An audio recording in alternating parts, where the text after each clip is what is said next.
Hola, ¿qué tal amigos? Muy buenas tardes. Empezamos un poquito con algunos inconvenientes técnicos, pero bueno, nada que no podamos resolver porque el tema de hoy es súper interesante. Tenemos con nosotros al doctor Ondarza, un gran activista. No solamente es un médico, porque nosotros hemos hablado mucho de lo que es ser un ser integral. El doctor Ondarza, Rodolfo Ondarza Rovira, ha demostrado no solamente el ser un gran médico, el ser un gran activista, sino es un excelente ser humano. ¿Por qué? Porque se conduele de los demás. Trae un caso muy interesante. Estamos aquí con nuestra querida y maravillosa Diva, hermosísima, que siempre, pues ustedes saben todo el trabajo en redes que escribe en SDP Noticias. Y pues bueno, querida Diva, vamos a presentar a nuestro gran invitado. Un invitado importante, de lujo. Le estaba yo reclamando ahorita, antes de que entráramos al aire, que cómo se atreve a ponerme un currículum de 80 y tantas páginas. O sea, ¿cómo lo imprimo? ¿Cómo hago un resumen? No, ya, déjate cómo lo imprimimos. Es léelo y apréndetelo para el programa. Exacto, ¿cómo hago un resumen? Le digo, de una o dos cuartillas de un currículum así. O sea, me puso literal mal. Pero eso habla de la trayectoria tan importante, del trabajo tan intenso que a lo largo de su carrera ha llevado, doctor. Es lamentable que nos tenga aquí un caso como el que nos trae a este foro, a esta mesa. Digo lamentable porque no quisiéramos que el sistema de salud le hubiese dado la espalda de la forma que se lo dio en algo tan importante, en algo que deben conocer los mexicanos y que ahorita usted nos va a hacer favor de compartirlo. Esperemos que aquí no hay censura, aquí todo directo, porque como se puede dar cuenta, los cibernautas, en el momento exacto que estamos, también empiezan a... Le agradecemos mucho su tiempo. Sabemos que es un hombre muy ocupado, que la ciudad está hecha un caos todos los días. Entonces, un agradecimiento desde ya para que hoy nos acompañe. Bienvenido. Y pues aquí tiene el público a su disposición. Muchas gracias. Antes que nada, pues agradezco mucho la atención, el estar aquí con ustedes. Muchas gracias. Gracias a su amable público. Y pues estoy a las órdenes para platicar sobre todo esto que debería ser del interés de cada uno de nosotros, puesto que nuestros derechos humanos son importantísimos y particularmente creo que el derecho a la vida, el derecho a la salud recaba un interés en particular para todos nosotros, porque de eso depende todo. La salud es desde habitación, es trabajo, es la vida cotidiana, no es nada más cuando estamos enfermos, la salud es todo, ¿no? Entonces los derechos humanos, particularmente el derecho a la salud, me parece que tiene una importancia grande. Doctor, usted tiene una historial increíble, además de ser egresado de la Universidad Autónoma, de la gran casa de estudio de nuestro país, y tener, no sé, 100 estudios, porque aquí viene en un currículum muy extenso que pueden encontrar en las redes. No crean que es algo que no se pueda demostrar. De hecho, yo le preguntaba hace un rato algo interesante: ¿cómo es que el doctor Ondarza es teniente de corbeta? Estuvo en el ejército. Ese es un tema de curiosidad personal y que nosotros les compartimos, que nos gustaría que nos contara. En la época en que me tocó hacer mi servicio social, no había la escuela naval militar, de tal manera que nos reclutaban de diferentes universidades para poder estar cubriendo las funciones de médico en la Armada de México. Y pues las Fuerzas Armadas siempre fueron de interés personal, y si no hubiera sido un médico, quizás hubiera sido fotógrafo. Me encanta National Geographic. Tienen que ver su perfil de Facebook, ¿eh? Y bueno, las armas me gustan mucho, la defensa personal, el paracaidismo, el buceo. Entonces todo se conjuntó para que pudiera estar dentro de la Armada de México, tener un grado oficial dentro de la Armada y estar en un buque de guerra que era el G-08, el de la llave, se llamaba el guardacostas de la llave. Entonces Ignacio de la Llave se llamaba el guardacostas, y nuestra base era Guaymas. Desde ahí, Guaymas, Sonora, o sea, todo el Pacífico, el área del Pacífico era lo que nos tocaba cuidar ¿Qué edad tenía en ese tiempo? Y, no sé, 20 y tantos años. Pero todavía ya estaba estudiando, ya había terminado. Había terminado, estaba yo haciendo el servicio social y nos tocaba cuidar islas como Isla Tiburón, del narcotráfico, por ejemplo, en contra del narcotráfico. Ya desde entonces había algunas pistas clandestinas en esos territorios. Me tocó visitar algunos lugares que solo por mar era factible entrar, tierras de los Eris, de los Yaquis, o sea, lugares increíbles que solo por mar era posible en aquel entonces llegar. Es muy interesante esto, no lo digo de mala manera. Hablamos de que usted está en la milicia, de alguna forma, el trabajo es mucho más rudo, todas las cosas que se hacen son de forma más ruda y discúlpenme tal vez el barbarismo, más rudimentaria. ¿Por qué viene la equiparación? Porque usted, su campo de acción es la neurocirugía. Entonces hablamos de que tenemos la idea de que son cosas demasiado precisas, demasiado meticulosas, demasiado, o sea, yo lo veo como contrapuesto, o sea, ahorita que me entero de esa parte, que no sabíamos, lo veo como contrapuesto, pero al mismo tiempo, ¿esto en qué le ayuda para...? En todo, porque yo creo que lo que me aportó a mí en lo personal, el estar en la Armada de México fue mucho.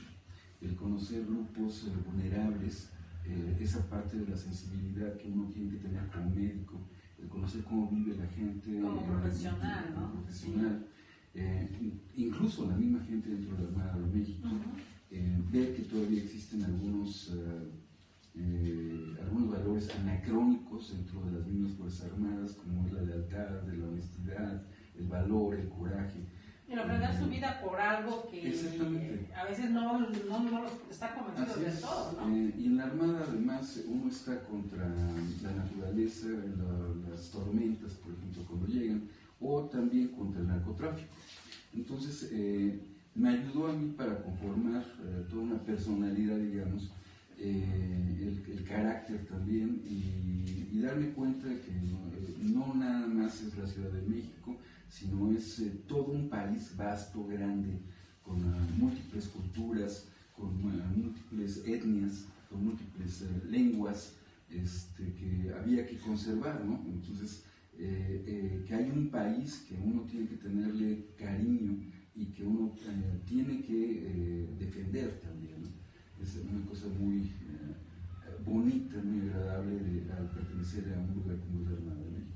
Que deberíamos hacerlo como mexicanos independientemente de que estemos o no en la milicia, ¿no? O que tengamos contacto o no con ellos. Así es.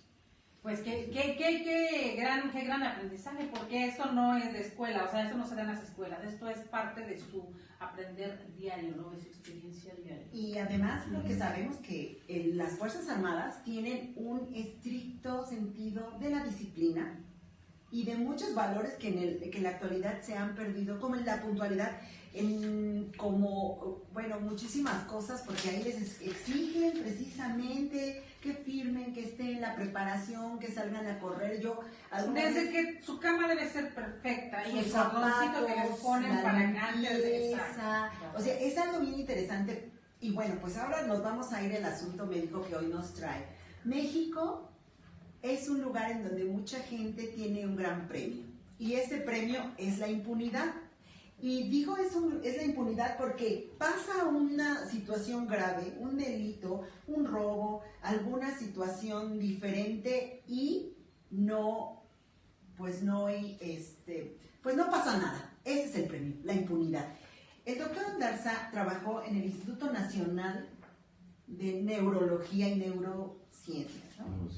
Neurocirugía. Bueno, él ahorita nos va a comentar este asunto tan terrible. Porque él descubre un delito que ha venido denunciando y que hoy ha hecho que lo persigan y que también vamos a platicar de eso, porque cuando alguien del valor humano del doctor Ondarza, que no solamente es un gran neurocirujano y que no solamente trabaja en personas, en cabecitas, sino que también se preocupa de lo que está pasando. ¿Cómo descubre, doctor? ¿En qué época usted llega al Instituto Nacional de Neurología y Neurociencia, o ahorita nos va a corregir, doctor? Bueno, yo soy egresado siempre de escuelas públicas, soy egresado de la UNAM y del Instituto Nacional de Neurología, en donde pues también soy trabajador ahora en litigio del instituto. Hace una década encontramos que se estaba realizando cirugía experimental ilegal con cientos de pacientes. Nosotros atendemos en el Instituto Nacional de Neurología pacientes adultos, y entonces se están atendiendo a cientos de pacientes que tienen hidrocefalia y que se les está colocando, en vez de una válvula como normalmente se debe como utilizar, es un protocolo médico, como es un protocolo internacional, se está colocando un dispositivo patentado a título personal por 2 veces director del Instituto, Julio Everardo Sotelo Morales.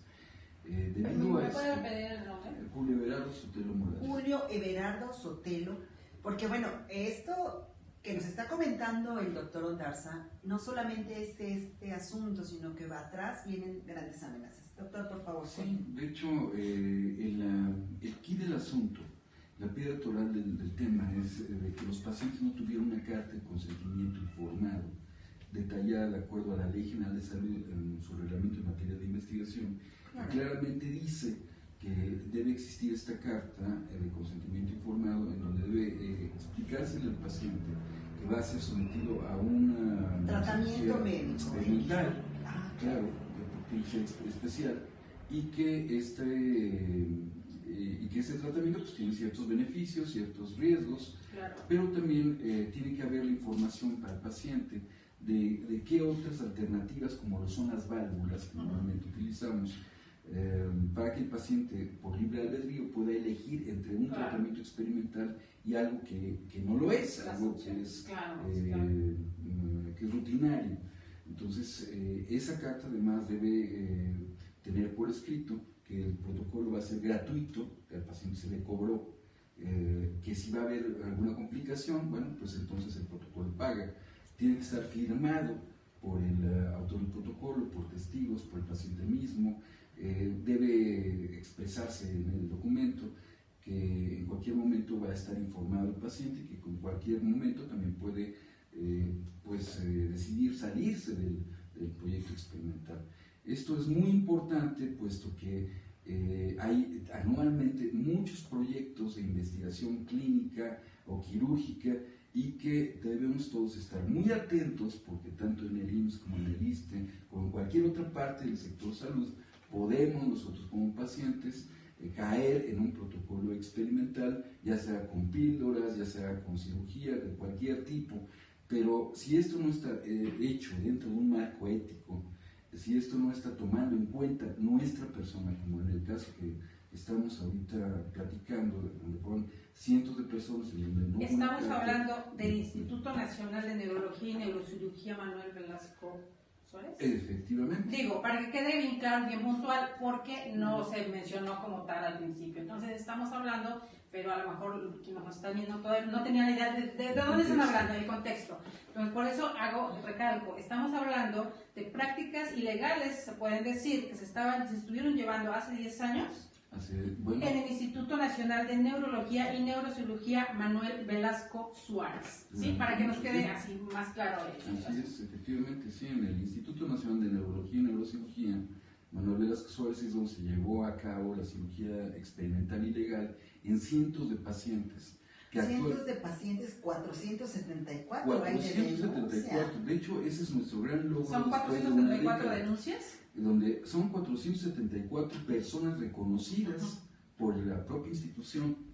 Entonces, porque eso apenas fue hace un año, ¿no? Apenas el año pasado, claro, es cuando se está reconociendo gracias a la gestión de personas como la diputada Araceli Damián, como la senadora Lorena Cuellar, como el senador Benjamín Robles, pero bueno, sumándose a un total de 3 senadores, de 3 diputados federales, de 40 asambleístas, que todos han pugnado porque haya un respeto a los derechos humanos y que haya una ventilación. Pero tiene que haber alguien que sea la voz cantante. porque digo, qué bueno que lo está reconociendo usted, querido doctor, y nos dé los nombres, por eso me tomé la libertad de anotarlos, porque en un tema tan interesante, tan importante, tan fundamental para la salud del país como este, es bueno saber que alguien tiene la voz cantante y se pone al frente, porque no siempre ocurre. Sabemos perfectamente cómo funciona la burocracia y cuando se lastiman intereses de esta índole, que es a nivel muy, muy alto, sabemos que no cualquiera le entra el toro por los cuernos. Claro. Es la verdad. Entonces, gracias a ellos y gracias a, ya nos darán los nombres o investigaremos los nombres de todos para que tengan un reconocimiento, porque es loable la labor que hicieron. No todas las veces los diputados y no todas las veces los senadores son malos. También tienen sus cositas, bastante chiquitas, pero tienen sus cositas buenas. Y entonces, doctor, nos trae esto. Ahí me llama la atención porque me imagino que esto tiene que ver con los experimentos. Bueno, esta es una válvula normal. Actualmente hay válvulas que están incluso computarizadas, que podemos nosotros programar para que tener la presión ad hoc que queramos el paciente de la intracraneal del paciente que tengamos. Es así como se arma una válvula. Esta válvula esto va en la cabecita. Va en la cabeza, en el sistema ventricular del paciente. Y yo puedo hacerle para que, exacto, más fácil. ¿Así lo explica usted? Entonces, esto llega hacia el abdomen. Ah, ok. No. Esta válvula, como ustedes pueden ver, pues uno la puede oprimir, la puede bombear, uno la puede también puncionar, y uno puede extraer líquido para poderla... Que la hidrocefalia de eso. Esa es lo que le iba a preguntar. ¿Cuál es la función de esta válvula? En el interior del cerebro tenemos el sistema ventricular que produce y circula, y donde se produce y circula el líquido cefalorraquídeo, y cuando por alguna causa se obstruye esta circulación, entonces empieza a una acumulación de líquido y empieza a haber hipertensión endocranial. Para quitar la hipertensión endocranial se colocan estas válvulas, que hay de todo tipo. Desde estas que se pueden, son nacionales, que son sencillas, que son manuales, económicas, y que bueno, pues todos nosotros podríamos adquirirla a un precio relativamente razonable, con este seguro impopular. Ya cada vez es más difícil, pero bueno, este es la invención de Julio Sotelo, que como ustedes pueden ver, viene embalado en una caja en inglés y en español, con el logo de marca registrada, lo cual es muy importante, porque esto significa que la gente que produjo esto estaba pensando en la exportación. Claro. Entonces, ¿la exportación a dónde? Hacia Asia, hacia África, porque en Estados Unidos lo linchan. La India, Tailandia y demás países que sabemos que... Bueno, ya ni la India, porque la India pues produce una serie de cosas muy importantes. A nivel medicina, ¿no? A nivel farmacéutica. Quizás en otros países, ¿no? Donde no se tienen las regulaciones tan estrictas como aquí y como en Estados Unidos, no digo en los países del primer mundo, digámoslo como es, doctor, ¿no? Así es. Esto viene con instructivos en inglés y en español también, y que viene un punto además muy importante, que es el punto 3 en este instructivo, digamos, ¿no? Exactamente, es el punto 3, que dice que el paciente no puede estar colocado más allá de 45 grados. Es decir, no podría un paciente estar acostado con este dispositivo. Claro. Esto entra también... El dispositivo que esta persona, Julio Berardo Sotelo, patenta y es lo que está así es, como pueden ver, incluso trae algunas referencias bibliográficas que están a nombre de Julio Sotelo. Sotelo J a Sotelo J. Ojalá y hubiera menos egolatría y hubiera otras a veces el pez por su boca muere, querido doctor. A esto es nada más que una muestra fehaciente. A este dispositivo que patenta Julio Sotelo se le denomina sistema ventrículo peritoneal de flujo continuo, como viene en la caja. Sí, su caja. ¿Verdad?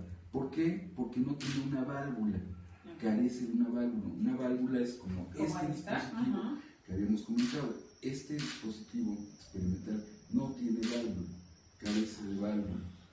Entonces, al colocarse este artefacto, esto dentro del que además cráneo, es mucho más delgado así es, que así el es. protocolo que se supone que debía usarse. Es un material totalmente diferente. Sí, claro. Entonces, esto es un material que se llama Taigón, que vende una empresa que se llama Saint-Gobain y que cualquiera de nosotros puede adquirir en carretes, por pies, directamente en la fábrica. Sí, sí.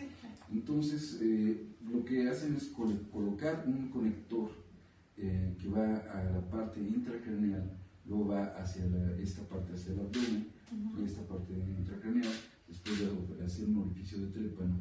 Y entonces, el problema está en que depende de la gravedad, depende totalmente de la gravedad.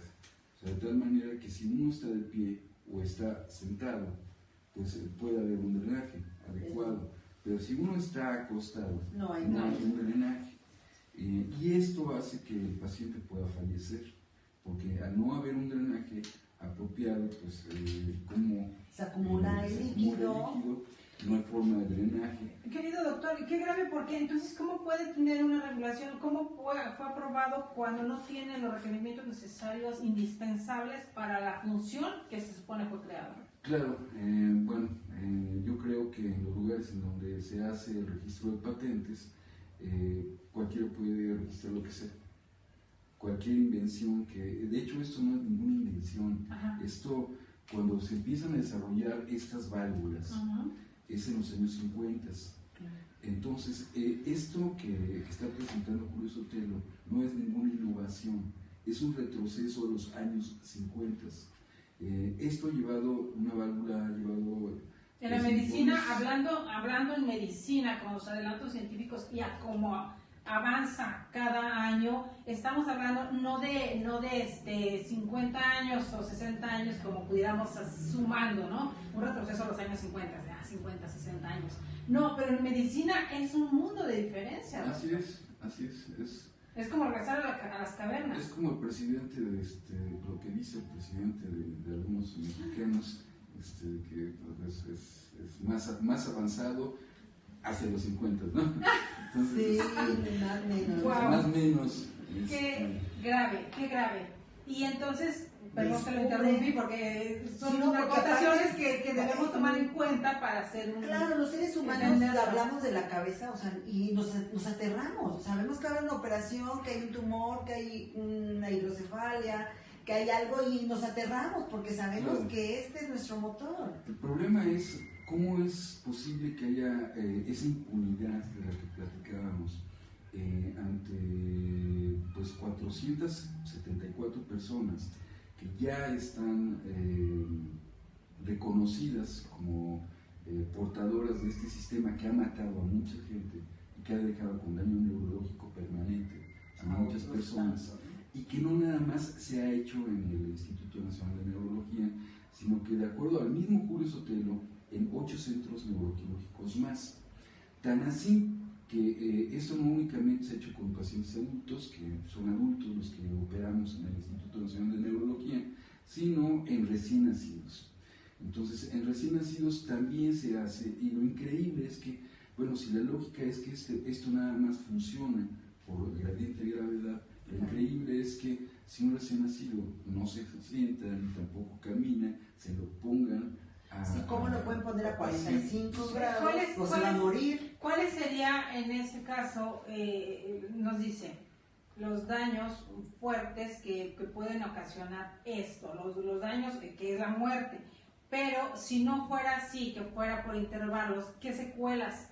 Esa es una pregunta muy importante y es algo que nos preocupa mucho, porque siguen teniendo muchas personas este dispositivo. Sí, porque algunos pueden decir, yo lo tengo y no me he muerto, bueno, ¿no? Pero aquí la cosa es que Julio Sotelo, en uno de sus artículos que publica, reconoce que más del 20% de los casos, un 23%, lo que tiene es pasan de una hidrocefalia hipertensiva, que era lo que estábamos platicando, que una válvula como estas usualmente se coloca cuando la gente tiene obstrucción en la circulación de líquidos cefalorraquídeos, lo cual produce dolor de cabeza, náusea, vómito, visión borrosa, hasta llegar al estupor, coma, y si no se resuelve, la muerte. Bueno, eso se llama hidrocefalia hipertensiva. Entonces, con ese dispositivo experimental, hasta el 23% de las personas llega a cambiar la hidrocefalia hipertensiva a una hidrocefalia normotensa o síndrome de Jacquin-Adams, lo cual es un síndrome demencial indistinguible del Alzheimer. Es decir, Julio Sotelo está cambiando a cerca del 23% de las personas los está demenciando con esto. De un diagnóstico de una enfermedad les está produciendo algo peor. Sí, porque se pueden curar, pueden estar bastante bien, tener una vida normal.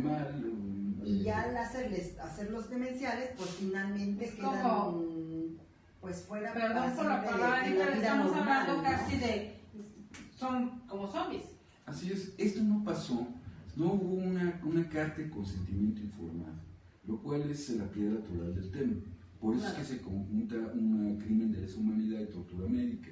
Pero esta carta de consentimiento informado, al no existir, pues no conforma parte de un protocolo de cirugía experimental, que debe existir ese protocolo. Claro. Ese protocolo a la vez debe ser presentado a un comité de ética y a un comité de investigación. O sea, no existen estos comités que han avalado un protocolo de investigación.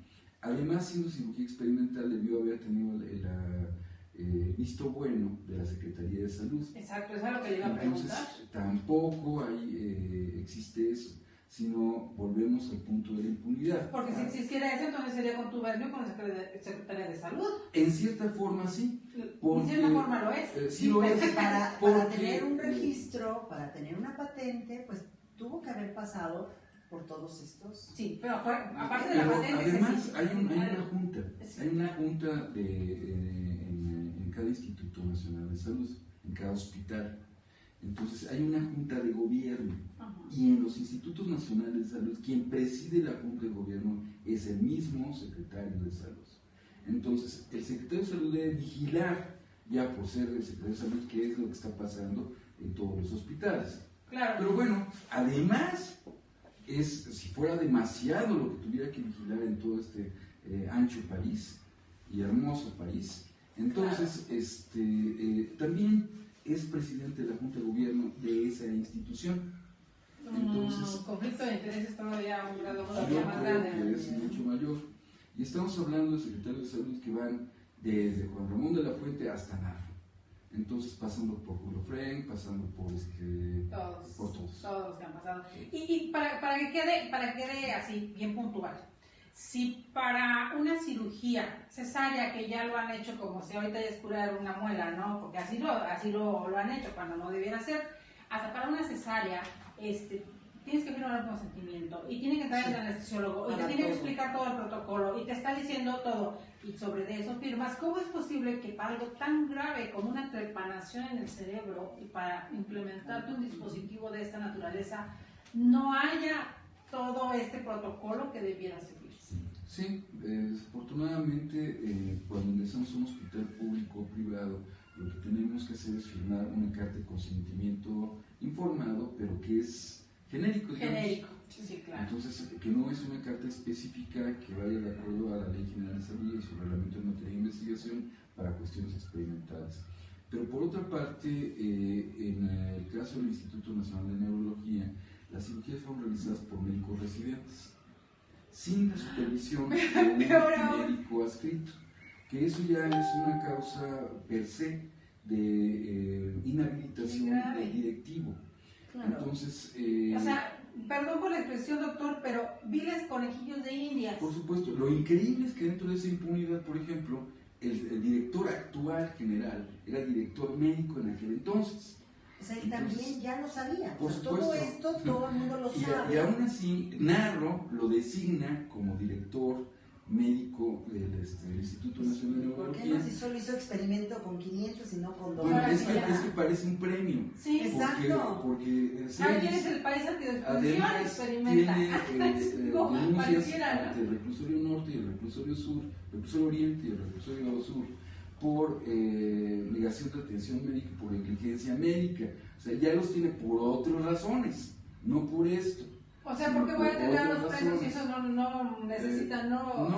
O que son cuestiones? Ella cometió otros delitos. Ajá. Lo denuncian por esos Y ahí delitos están, están las causas, pero no ha pasado nada. Me supongo. Así es. Y bueno, y ahora actualmente, pues los trabajadores del propio instituto se están quejando de que desde noviembre los pacientes están siendo enviados afuera del hospital a toma de laboratorio, preparatorios, gabinete, etcétera, por falta de equipamiento, de recursos, por falta que no hay.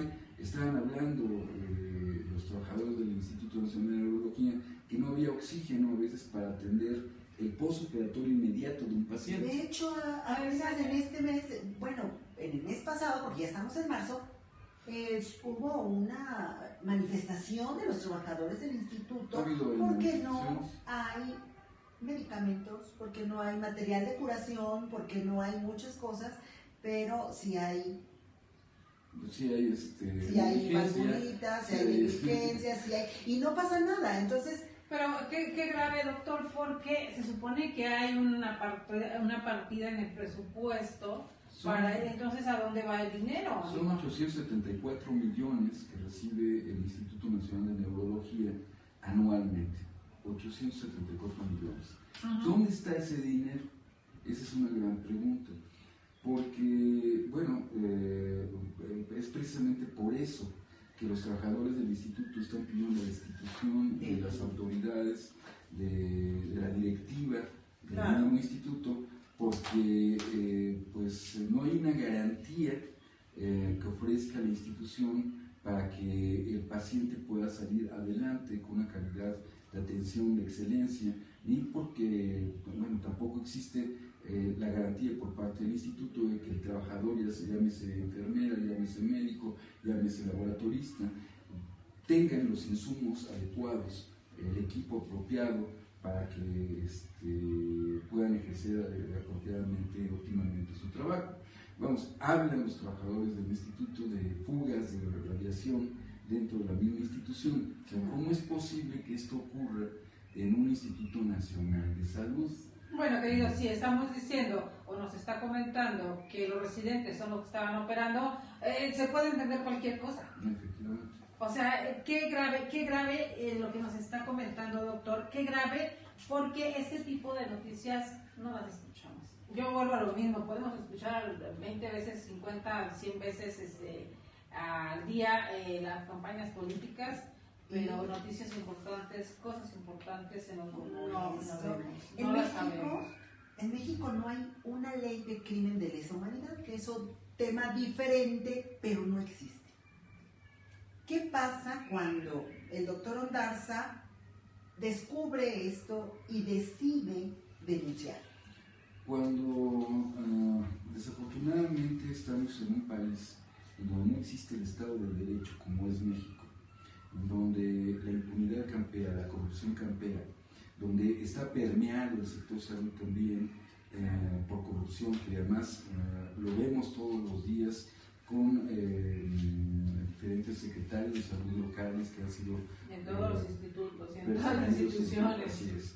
Entonces, con el desvío tan grande de recursos que tenemos del sector salud, que son miles de millones de pesos, o sea, no son cantidades menores. Claro. No, son miles de millones de pesos que deberían estar destinados a la salud del mexicano, pero que están desviados a campañas políticas, están desviados, vaya uno a saber en qué departamento es ajenos, por supuesto. Entonces, todo este dinero que debería estar siendo usado para la salud de todos nosotros está siendo dilapidado. Claro.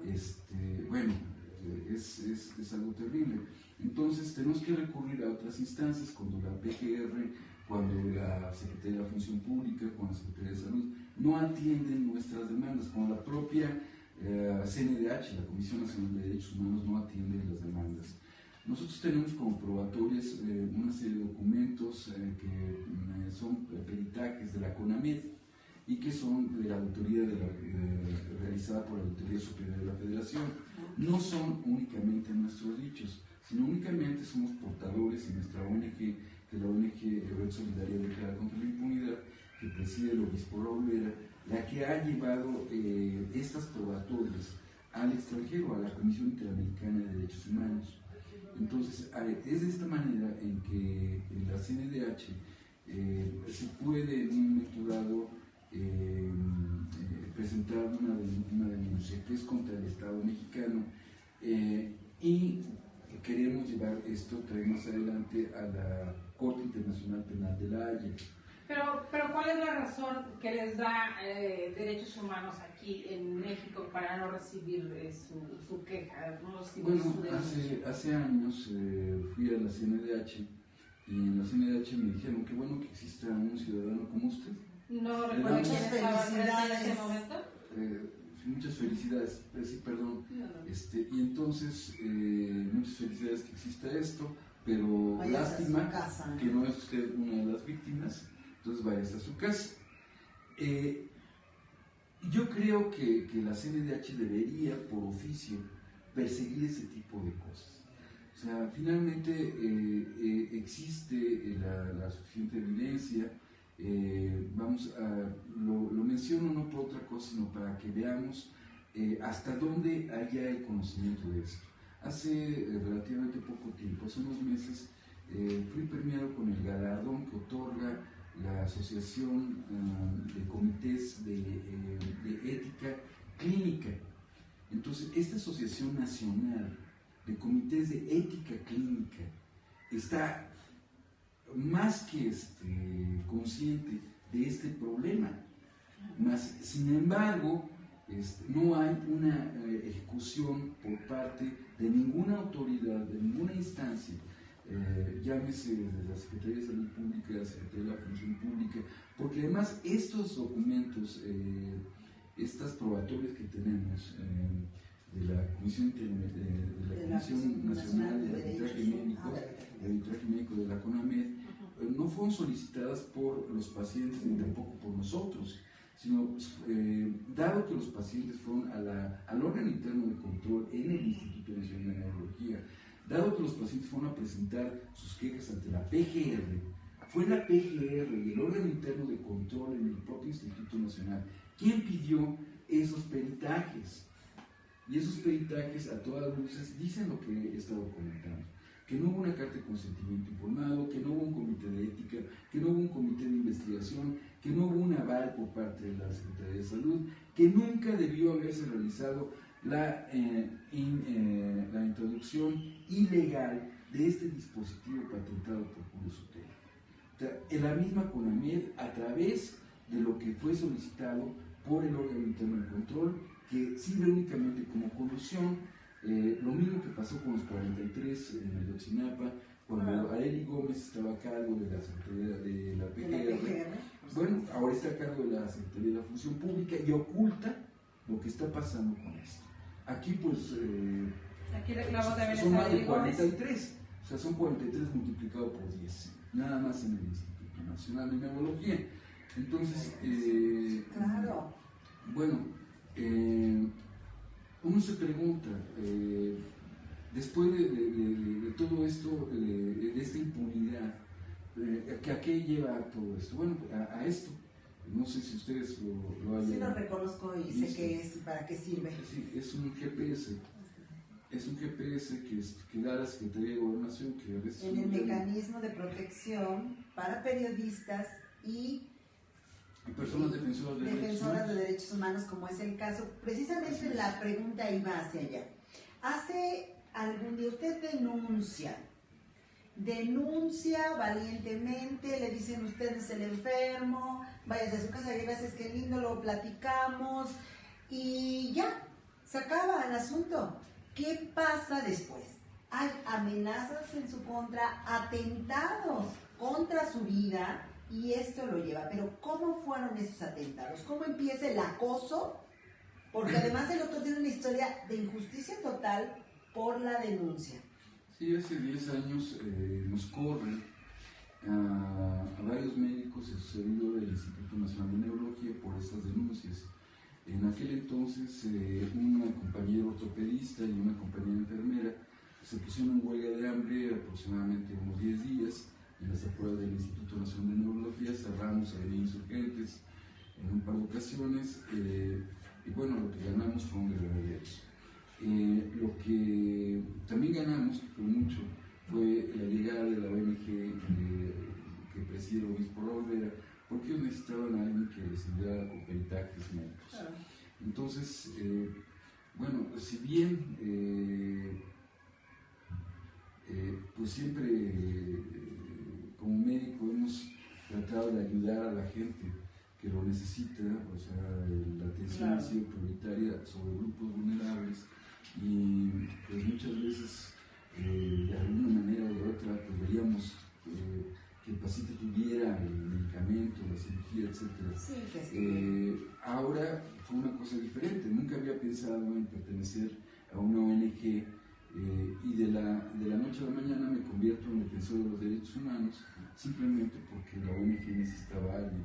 Entonces empezamos a manejar y a tratar casos de ejecuciones extrajudiciales como la masacre de Chalco y otras cosas, a viajar a Guerrero, en algunos poblados en donde pues hay que dormir con las botas puestas prácticamente, etcétera. Antes de esto, doctor, antes de la ONG, ¿cuáles fueron las razones en el papel que le subieron a usted para correrlo del instituto? ¿Cuál fue la razón principal? Pues, digo, porque me van a poner lo que estaba haciendo, obviamente, ¿no? Sí, claro, ellos en aquel entonces, porque ya es la segunda vez que me corren. Esto es bien interesante, doctor, porque estudiando su currículum un poquito, usted de hecho sale de la Facultad de Medicina de la UNAM con un promedio de 9.60, que no es cualquier cosa en medicina, señores. Entonces, pueden revisar su currículum, de verdad, son casi 90 páginas, pero de ese tiempo sí, es algo muy y vean quién es el doctor y toda la trayectoria que trae y cómo es posible que el instituto o quienes están al frente del instituto desechen, porque perdóneme la expresión, doctor, pero alguien tan importante, que puede darle tanto a un instituto, tanto a nuestro país, por cuestiones de intereses económicos, de intereses políticos, porque es política lo que está dentro, de burocracia y demás. Pero por eso me pregunta, ¿qué le ponen en el papel cuando lo corren? Sí, es algo muy real, porque usted acaba de emplear una palabra muy interesante, que es política. Y la política la hacemos en todos los lugares, ya sean instancias o instituciones públicas o privadas. Yo creo que no hay, como alguien por ahí dijo, no hay peor analfabeta político que aquel que no entra y se embebe y reconoce que su actividad simplemente por ser humano es una situación política. Entonces, yo creo que ese fue uno de mis errores, junto con uno de mis compañeros, porque yo antes de esto pues nunca había acudido a un mitin o una marcha, simplemente me dedicaba a la cosa médica. Se mantenía al margen. Usted pensaba, estoy haciendo lo que me toca y lo estoy haciendo. Desde mi trinchera, de ayudar a la gente y hasta ahí. Pero no es suficiente. Aparte de la cuestión neuroquirúrgica, estudié una maestría en ciencias biomédicas, lo cual permite la parte de investigación clínica. Tengo estudios de doctorado en ciencias médicas, lo cual permite investigación en seres humanos. Exacto. Por otra parte, tenemos ya a la fecha 2 maestrías honoris causa, 4 doctorados honoris causa, y estudios de posgrado en la Libre de Berlín, en Mainz, en la Sí, estoy yo impresionada, digo, no, sí, no, obviamente no voy a poder aprender todo de memoria, pero sí, es impresionante.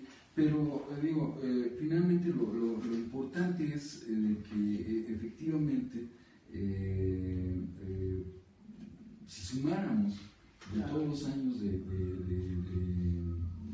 capacitación y de experiencia de los compañeros que fueron corridos del servidor, pues son muchos años a un costo de muchos millones de pesos que finalmente no llegan a las manos de la gente que debe llegar, que son los mismos pacientes, ¿no? Las causas por las cuales nos corren del instituto pues son diversas, a cada uno le inventan diferentes cosas. En mi caso, pues inventaron que había un problema con un paciente que habíamos operado de epilepsia, porque yo pertenezco a uno de los quizás 25 neurocirujanos que nos dedicamos a una subespecialidad que se llama cirugía estereotáctica y funcional, que solo se puede realizar en Monterrey, en Guadalajara y en la Ciudad de México. Estamos hablando de 25 médicos en todo el país, nada más. Más o menos. Nada más. Entonces, con este paciente, al contrario, él había puesto sus denuncias, incluso ante la CNDH, en contra del actual director del Instituto Nacional de Neurología, Miguel Ángel Celis López.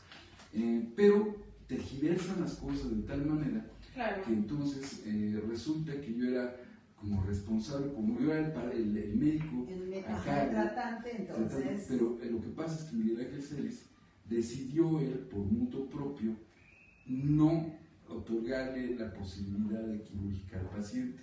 Y el paciente muere durante una crisis epiléptica por no ser operado, no porque algo se le hubiera hecho. Y entonces no, eso, por así no que, hacerlo. perdón, pero como coloquialmente le cargó el muerto a usted. Exactamente. Así es, tienen que buscar una forma para poder deshacerse de tu servidor, y no se les ocurrió otra cosa mejor más que eso. Por eso es que ganamos el juicio.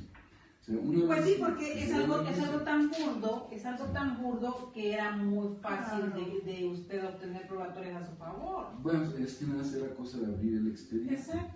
Y eso nos toma 5 minutos en una charla. A ver, aquí está la demostración de que yo lo quería operar y se le ofreció esto. Aquí está la demostración de que el paciente en vida estaba quejando. Se estaba quejando contra Celis, contra el actual director. Y luego su familia, cuando él fallece, vuelve a quejarse.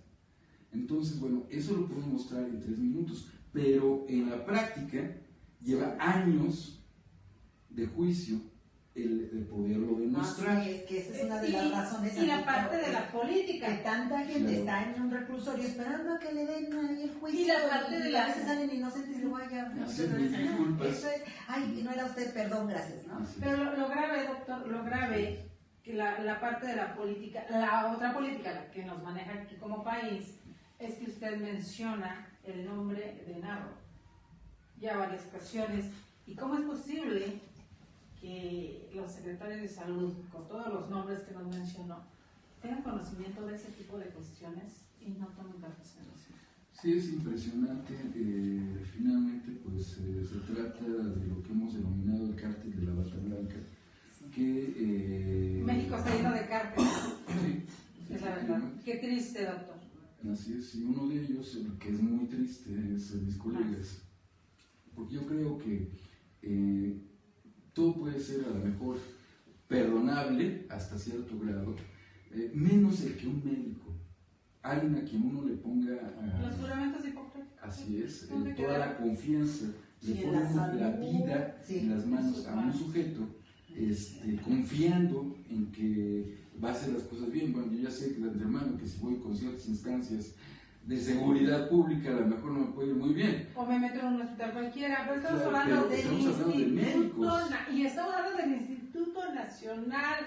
O sea, por Dios, doctor, es lo último en el escalón, en la pirámide que tenemos, uno más alto. Sí, porque uno le pone a la confianza, estoy enfermo, voy a un instituto, además, pues es parte de los derechos de los mexicanos a la salud.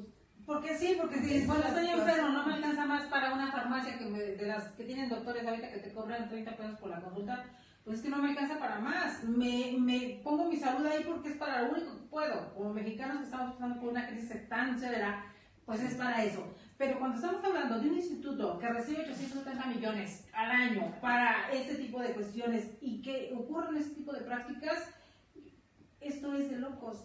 ¿Quiénes somos? Y los médicos que están anteponiendo lo económico, sus patentes, a la vida y a la seguridad de la gente que confió en ellos. Y aparte, no nada más eso, Ceci, están anteponiendo el prestigio de personas y de doctores que toda su vida se lo han llevado estudiando como usted.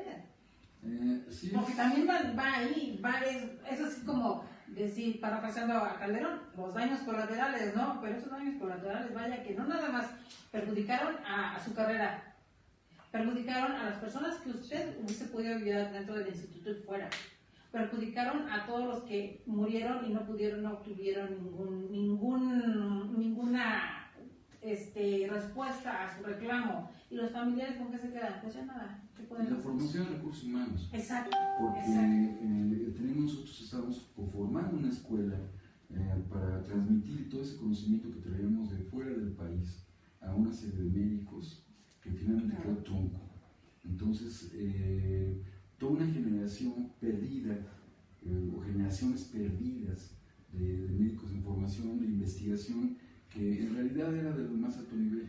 O sea, éramos uno de los 3 grupos en el mundo que hacíamos ciertos tipos de investigaciones en ciertos tipos de neurotransmisores. Que en algún momento salieron a las noticias como un platillo, presumido de alguna forma. Pero entonces, ¿qué pasó después? Finalmente todo eso acabó destruido. Exacto. Todo eso acabó en ruinas, en cenizas. Y es algo muy lamentable, porque pues actualmente, ¿qué es lo que tenemos en el Instituto Nacional? Únicamente un par de médicos que valen la pena. El resto pues ha sido, porque no solo fue nuestro grupo, sino paulatinamente fueron despedidos gente que vale mucho la pena. Y los que se quedan se tienen que supeditar a quien está haciendo las cosas. Porque obviamente necesito el trabajo, entonces tengo que bajar la cabeza y hacer lo que me están diciendo. Y además algo bien interesante es como cuando la independencia encontraron a un malo, a uno que se oponía a sus ideas, porque ahí estoy yo equivocada. Entonces, ¿qué dice? Bueno, pues corta la cabeza, cuélgalo donde sea ejemplo de todos los demás. Y ese es el punto, ¿no? Ok, te pones en contra mía, te despido. Te pones en contra mía, te denuncio. Te pones en contra mía, atento contra tu vida. Aquí es entonces que va caminando. Cuando llegamos a la cara. Sí, pero es que en realidad gracias a los medios como el que ustedes tienen, cosas alternativas en donde uno tiene la oportunidad también de sobrevivir, porque el exponer públicamente lo que uno está pasando, lo que está ocurriendo a nivel del país, y como ya platicábamos, no siempre es sencillo hacerlo. Claro. Entonces, eso le da más seguridad a uno también en cuanto a la integridad física. Por lo tanto, pues yo estoy triplemente agradecido, uno, por la solidaridad que tienen ustedes con las víctimas. Segundo, pues bueno, con la posibilidad de poder exponer esto al público, darlo a conocer. Y además el apoyo, porque resulta que en los medios nadie quiere hablar de esto. Claro. Resulta que, oye, como no es de mi familia, hace rato platicábamos, como no me pasó a mí, pues no me importa. ¿Qué me importan los 500 que se murieron o que quedaron enfermos demenciales que ya no sirven para vivir una vida? O los que van a seguir. Porque no se erradica, es claro. una enfermedad que no se erradica. Entonces, los que van a seguir sufriendo las consecuencias por utilizar este tipo de dispositivos, digámoslo, porque no tienen las patentes, porque seguramente la idea del médico que se apellida Sotelo, Julio Sotelo, era ganar mucho dinero con su patente. Que era, pues se los pongo en todos los hospitales, lo probamos con niños que no se van a quejar nunca, no van a decir no me está funcionando, solo van a morir, porque esa es la situación de los bebés. Se lo ponemos a adultos y no va a pasar nada, ¿no? Si esto funciona, pues me hago súper millonario, porque así funcionan las por cosas otra parte, médicas, ¿no? ¿cómo hago para que los demás realicen lo que yo quiero? O sea, en este país es sumamente fácil si tengo el poder. Claro. Porque yo pues puedo despedir a quien sea, puedo atacar a quien sea. El que me está estorbando, obviamente. Entonces es mucho más sencillo en un momento dado decir a la gente, pues sí, perfecto, tú hazlo.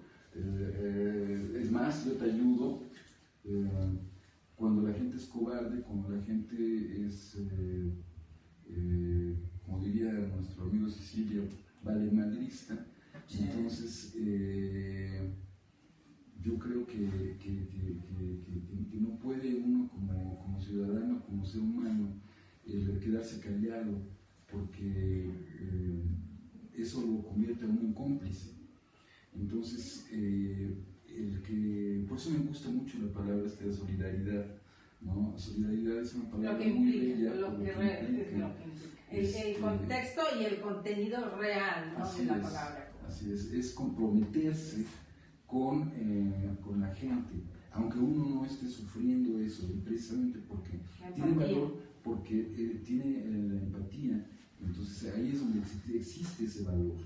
Cuando uno no está sufriendo, no está pasando por la desgracia de que está sufriendo nuestro prójimo, ¿verdad? En este caso, queridísimo doctor, yo creo que el espíritu de servicio y la vocación es primordial, es esencial en una carrera como la suya, porque también hay mercenarios de bata blanca, digámoslo como es. Entonces, a los que no les importa, lo comentábamos con un querido amigo, el doctor que estuvo aquí con nosotros, Andrés Alberto Gómez Pliego, que él está en la parte de la iniciativa privada, pero nos comentaba eso, ¿no? Si no hay empatía, si no hay espíritu de servicio, si no hay vocación, pues van por el dinero, porque así funciona también. Y esa parte también está dentro del sector salud, ¿no?